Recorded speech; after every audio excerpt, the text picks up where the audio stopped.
আসসালামু আলাইকুম। Azad on the go BD page থেকে সবাইকে স্বাগত জানাচ্ছি আমি আবুল কালাম আজাদ। এই মুহূর্তে আমি দাঁড়িয়ে আছি বাংলাদেশ মুক্তিযুদ্ধ জাদুঘরে।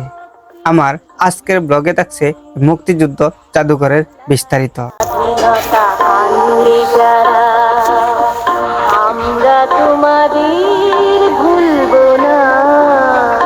মুক্তিযুদ্ধ জাদুঘরে ভেতরে ঢোকার পরে বাম পাশে দেখতে পাবেন একটি টিকিট কাউন্টার। জনপ্রতি 50 টাকা করে টিকিট বিক্রি করে তারা। আমি আর আমার সাথে আছে হারুন কাকা। আমরা দুজনে দুটি টিকিট সংগ্রহ করি। এবার ঢুকবো ভিতরে।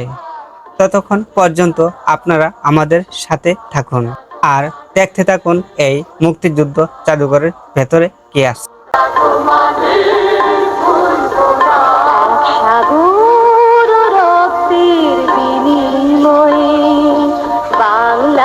স্বাধীনতা আনরে যারা আমরা তোমাদের ভুলবো না, আমরা তোমাদের ভুলবো না।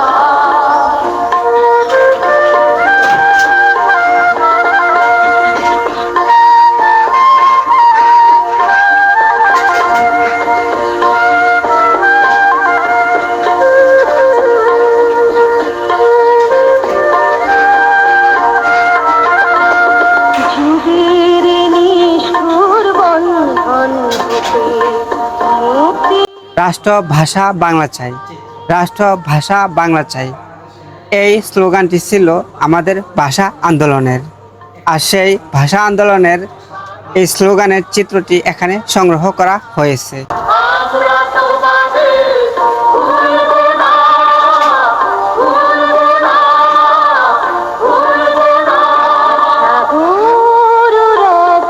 এই জাদুঘরের ভেতরে রয়েছে 4টা গ্যালারি।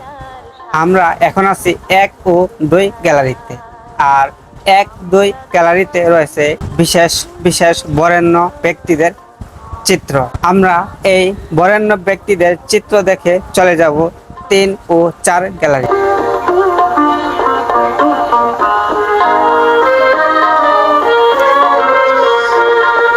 কিষান কিষানের গানে গানে, কিষান কিষানের গানে। এতক্ষণ আমরা যাই দেখেছি সবকিছুই চিত্র।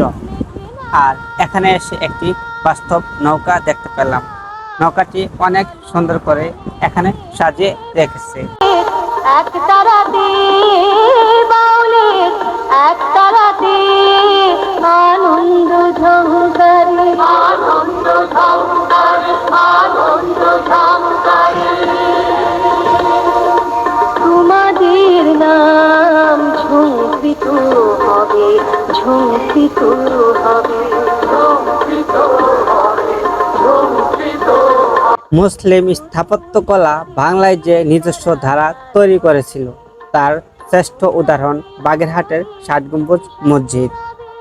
5 শতাধিক বছর আগে প্রায় 1459 সালে নির্মিত হয়েছিল এই 7 গম্বুজ মসজিদটি। আর এখানে এসে আমরা সেই বাগেরহাটের 7 গম্বুজ মসজিদের একটি ড্রয়িং দেখতে পেলাম।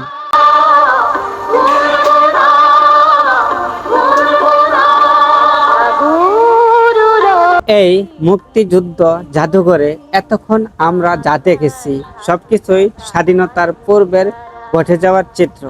এখানে আসলে মুক্তিযুদ্ধের তাৎপর্য বিশ্লেষণ করতে পারবে।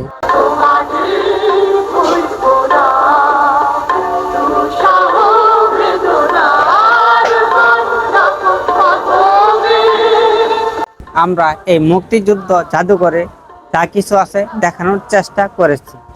ভিডিওটি কেমন লেগেছে জানাবেন। আবারও চলে আসবো অন্য কোনো ভিডিওতে। ধন্যবাদ।